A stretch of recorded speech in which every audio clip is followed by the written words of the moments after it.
Abala ang lahat, abala. Kaso nga lang, andito tayo sa Circle, Quezon City Circle, no? Cut off na raw. Tapos sobrang dami ng tao. Ayan, no?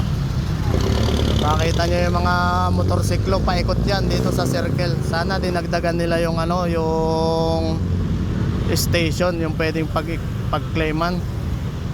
Kasi tumambak lahat dito ng tao, hindi naman nila ma-accommodate. Bukas last day na. Yung iba maaga pa lang daw nandito na. Maghapon pala yung proseso na to.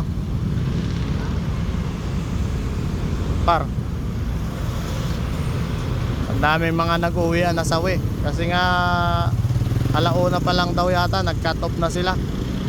Yun yung sabi ng mga napagtanungan ko. Ngayon tatry din natin pumasok sa loob. Wala na tayo maparkingan, nandito na nga kami sa kalsada Pero okay lang, minsan lang naman yan. Ganun talaga paikot yan dito sa Circle. Puro motorsiklo. Nakikibalita lang ako dito sa gilid-gilid yung mga nasasalubong.